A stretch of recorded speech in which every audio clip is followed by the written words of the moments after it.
Olá! Sejam muito bem-vindos ao Página Líquidos e Momentos. E hoje eu vou ler para vocês O Príncipe Feliz, de Oscar Wilde.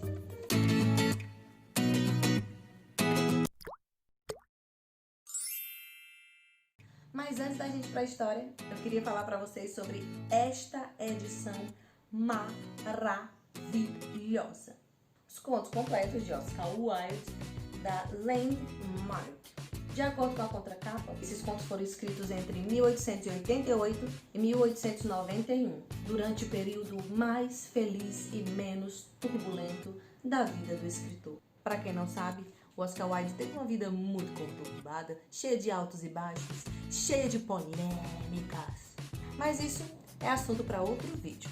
Mas por que essa edição é incrível? Presta atenção.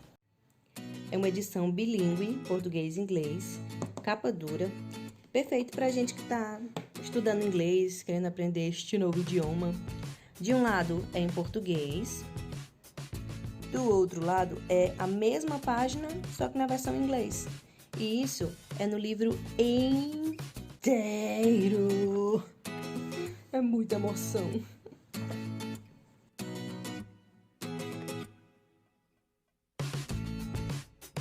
Sei que agora você deve estar se perguntando: onde é que eu consigo esse livro incrível? Mas eu vou te ajudar, jovem. Calma. Eu vou deixar o link da Amazon na descrição para você comprar este livro bem baratinho, tá bom? Eu sou muito gente boa. Agora, vamos para a história? Só mais uma coisa. Deixa logo o like e se inscreve no canal se não for inscrito, né? E ativa as notificações. O sininho, isso. Ok? Agora vamos. O Príncipe Feliz, Oscar Wilde. Acima da cidade, sobre uma coluna alta, repousava a estátua do Príncipe Feliz. Estava inteiramente coberto com folhas finas de ouro puro. No lugar dos olhos, haviam 2 safiras brilhantes e um rubi vermelho ardia no punho de sua espada. De fato, ele era muito admirado. É belo como a rosa dos ventos, observou um dos conselheiros da cidade que desejava obter reputação pelo seu gosto artístico. Só não é muito útil, acrescentou, temendo que as pessoas o considerassem pouco prático, o que realmente não era. Por que não podeis ser como o príncipe feliz? Perguntou uma mãe sensata ao seu filhinho que suplicava por coisas impossíveis. O príncipe feliz nunca suplicou por nada, nem em sonho. Estou feliz por haver alguém no mundo que esteja bastante feliz, murmurou um homem frustrado assim que se deparou com a maravilhosa estátua. Parece um anjo, disseram as crianças caridosas. Tão logo saíram da catedral com seus brilhantes mantos escarlates e seus aventais brancos e limpos. Como podeis saber? Disse o professor de matemática. Se nunca olhastes para um? Ah, mas vemos em nossos sonhos, responderam as crianças. E o professor de matemática franziu as sobrancelhas com um olhar severo, pois ele não aprovava que as crianças sonhassem. Certa noite, um andorinho sobrevoou a cidade. Seus amigos tinham ido ao Egito 6 semanas antes, mas ele ficou para trás, por estar apaixonado pela mais bela das canas. Ele a conheceu no início da primavera, enquanto estavam voando pelo rio atrás de uma grande mariposa amarela, e tinha ficado tão atraído pela sua cintura delgada que havia parado para falar com ela. Poderia amar-vos? Disse o andorinho, que gostava de ir direto ao ponto. E a cana curvou-se em uma pequena saudação. Então, ele voou várias vezes em torno dela, tocando a água com suas asas, provocando ondulações prateadas. Essa era sua maneira de cortejá-la, e assim o fez durante todo o verão. É uma fixação ridícula, gorjearam as outras andorinhas. Ela não tem dinheiro nenhum, mas tem um monte de parentes. Pois, de fato, o rio estava completamente tomado de canas. Então, quando chegou o outono, todas voaram para longe. Depois que partiram, ele sentiu-se só e começou a cansar-se da sua amada. Ela não tem assunto, disse ele. E estou com medo que ela seja leviana, por estar sempre flertando com o vento. E de fato, sempre que o vento soprava, a cana fazia as mais graciosas reverências. Aceito que ela seja caseira, prosseguiu ele, mas amo viajar, e a minha esposa, consequentemente, deveria amar as viagens. Ireis embora comigo? Disse ele, finalmente. Mas a cana balançou a cabeça, pois ela era muito apegada à sua casa. Estivestes brincando comigo, lamentou ele. Vou para as pirâmides. Adeus. E voou para longe. E voou durante todo o dia, e ao cair da noite alcançou a cidade. Onde poderei me hospedar? Disse ele. Espero que a cidade tenha feito os preparativos. Então ele avistou a estátua sobre a alta coluna. Vou me hospedar lá, exclamou. É um bom lugar, repleto de ar fresco. Assim, ele pousou exatamente entre os pés do príncipe feliz. Tem uma cama de ouro, disse suavemente para si ao olhar ao redor, e preparou-se para dormir. Mas tão logo acomodou sua cabeça sob sua asa, uma espessa gota d'água caiu sobre ele. Que coisa interessante, exclamou.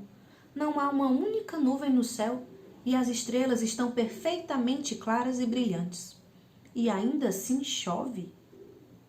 O clima do norte da Europa é mesmo espantoso. A cana costumava gostar da chuva, mas era puro egoísmo da parte dela. Então, outra gota caiu. Qual a utilidade de uma estátua que não pode nos proteger da chuva? Disse ele. Devo procurar uma boa cobertura de chaminé. E decidiu ir embora. Mas antes dele ter aberto as suas asas, uma terceira gota caiu. Ele olhou para cima e então viu.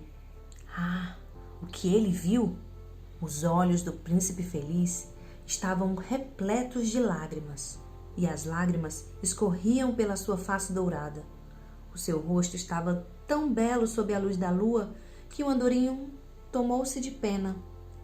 Quem sois vós? Disse ele. Eu sou o príncipe feliz. Então por que chorais? Me deixou encharcado. Quando estava vivo e possuía um coração humano, respondeu a estátua, não conhecia as lágrimas, porque eu vivia no palácio da tranquilidade, onde não era permitido que a tristeza entrasse. Durante o dia, brincava no jardim com meus companheiros e à noite conduzia a dança no grande salão. Ao redor do jardim erguia-se um muro grandioso, imponente, mas nunca me preocupei em perguntar o que havia além dele, pois tudo na minha vida era belo. Os meus cortesãos chamavam-me de o príncipe feliz, e eu era mesmo feliz, se prazer significasse felicidade. Assim vivi, assim morri. E agora que estou morto, puseram-me aqui no alto, onde eu posso avistar toda a fealdade e a miséria da minha cidade. E ainda que o meu coração seja moldado em chumbo, não tenho escolha, a não ser chorar. Que? Não é feito de ouro maciço? Disse o andorinho para si mesmo, pois era educado demais para emitir qualquer tipo de opinião pessoal em voz alta. Longe daqui, prosseguiu a estátua com uma voz baixa e melodiosa.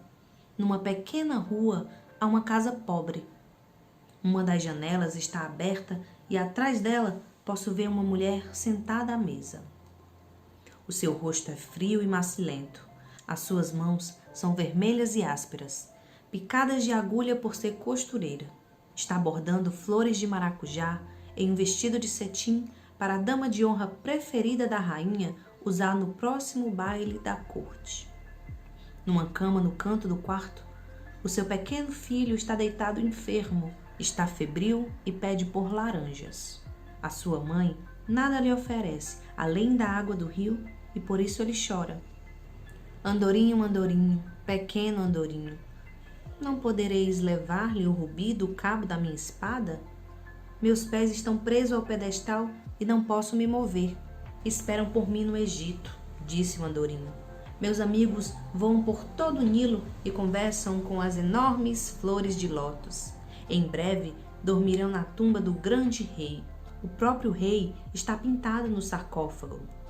Está envolto em linho amarelo, embalsamado por especiarias. Em torno do pescoço há uma corrente de jade verde pálido, e as suas mãos são como folhas secas. Andorinho, pequeno andorinho, disse o príncipe, não ficareis comigo apenas uma noite e ser meu mensageiro? O menino tem sede e a mãe está triste. Não sei se gosto de meninos, respondeu o andorinho. No verão passado, quando estava hospedado no rio, haviam 2 garotos grosseiros, os filhos do moleiro, que sempre me jogavam pedras. Nunca me acertaram naturalmente, pois nós, andorinhos, voamos bem demais. E, além do mais, venho de família famosa pela sua habilidade.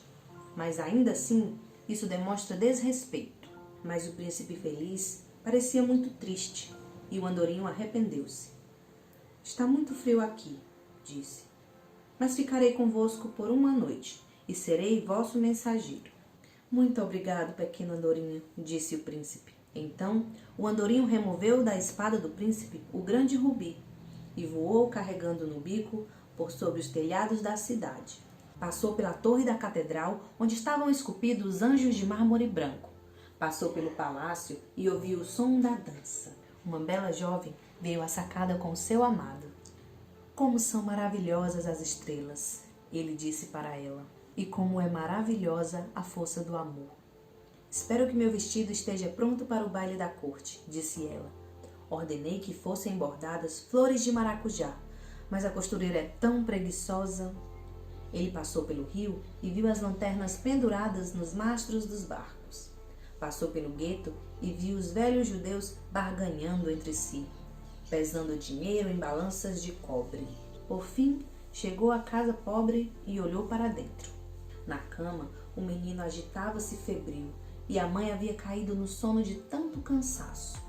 Com um salto, ele pousou o grande rubi sobre a mesa, perto do dedal da mulher.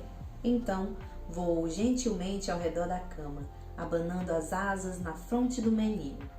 Como sinto-me refrescado, disse o garoto. Devo estar melhorando. E ele afundou em um delicioso sono. Assim, o andorinho voou de volta para o príncipe feliz e lhe contou o que fizera. Curioso, reparou. Pois sinto-me aquecido agora, apesar de estar tão frio. Isso é porque fizestes uma boa ação, disse o príncipe. E o andorinho começou a pensar, e logo se sentiu sonolento. Pensar sempre lhe dava sono. Quando o dia amanheceu, ele voou para o rio e banhou-se. Que fenômeno notável, disse o professor de ornitologia enquanto atravessava a ponte. Uma andorinha no inverno.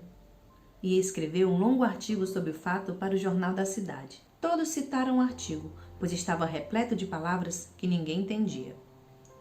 Essa noite parto para o Egito, disse o andorinho, tão animado com a perspectiva. Visitou todos os monumentos públicos e passou um longo tempo sobre o alto da torre da igreja.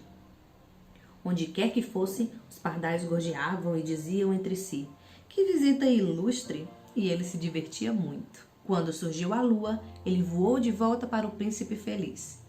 Tendes alguma recomendação para o Egito? Exclamou. Estou partindo. Andorinho, andorinho, pequeno andorinho, disse o príncipe.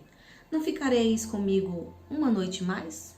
Esperam por mim no Egito, respondeu o andorinho.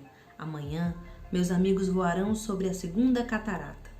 Ali, o hipopótamo deita-se entre as canas, e em um grande trono de granito está sentado Deus Menon. Durante toda a noite, ele observa as estrelas e, quando brilha a estrela da manhã, solta um brado de satisfação e silencia. Ao meio-dia, os leões dourados vêm à beira d'água para aplacar a sede, e os seus olhos parecem berilos verdes, e o rugido é o mais potente que o estrondo da catarata. Andorinho, andorinho, pequeno andorinho, disse o príncipe. Longe, cruzando a cidade, eu vejo um jovem em um sótão. Está inclinado sobre uma escrivaninha coberta de papéis e dentro do copo, ao seu lado, está um ramalhete de violetas murchas. O seu cabelo é castanho e ondulado, os seus lábios rubros como as romãs, e possui grandes olhos sonhadores. Tenta terminar a peça para o diretor do teatro, mas está muito frio para poder continuar. Não há fogo na grelha, e a fome o fez desmaiar. Ficarei convosco por mais uma noite, disse o andorinho, que tinha um coração realmente bom. Devo levar-lhe outro rubi? Ai de mim, agora não tenho mais nenhum rubi, disse o príncipe. Meus olhos são tudo o que me resta. São feitos de safiras raras, trazido da Índia há milhares de anos. Arranquei um deles e dai ao jovem. Ele o venderá a algum joalheiro. Então poderá comprar comida e lenha para terminar a peça. Caro príncipe, disse o andorinho, não posso fazer isso. E começou a chorar. Andorinho, pequeno andorinho, disse o príncipe, fazei como vos ordeno. Então o andorinho arrancou os olhos do príncipe e voou para o sótão do estudante. Foi bem fácil entrar, pois havia um buraco no telhado. Atirou-se por ele e entrou no quarto. O jovem tinha a cabeça enterrada entre as mãos, por isso não ouviu o esvoaçar das asas do pássaro. E quando ergueu os olhos, viu a bela Safira repousando sobre as violetas murchas. Começo a ser apreciado, exclamou. Isso veio de um grande admirador. Agora posso concluir a peça, e parecia completamente feliz. No dia seguinte, o andorinho voou até o porto. Sentou-se no mastro de um grande navio e observou os marinheiros puxarem com uma corda grandes arcas de dentro de um porão. Erguei ao de bordo! Gritavam a cada caixote içado. Vou para o Egito! Gritava o andorinho, mas ninguém se importava, e quando a lua surgiu, voou ao encontro do príncipe feliz.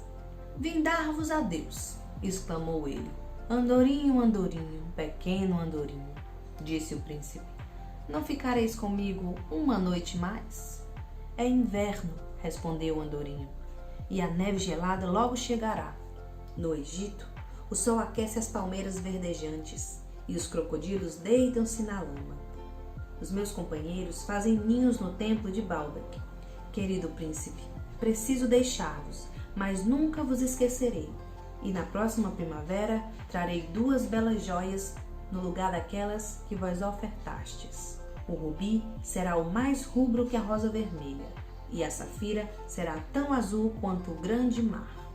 Na praça, logo ali embaixo, disse o príncipe, encontra-se uma pequena menina dos fósforos. Ela deixou os fósforos caírem na sarjeta, e agora eles estão estragados.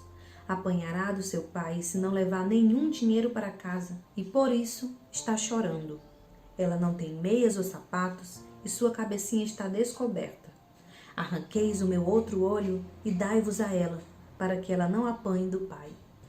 Permanecerei convosco por mais uma noite, disse o andorinho. Mas não posso arrancar-vos o outro olho. Ficareis completamente cego se eu o fizer. Andorinho, pequeno andorinho, disse o príncipe, fazei como vos ordeno. Então ele arrancou o outro olho do príncipe e voou com ele como um dardo para baixo. Desceu sobre a menina dos fósforos e deslizou a joia para a palma de sua mão. Que belo pedacinho de vidro, exultou a menina, e correu para casa rindo. Então o andorinho retornou até o príncipe. Estais cego agora, disse ele, por isso ficarei convosco para sempre.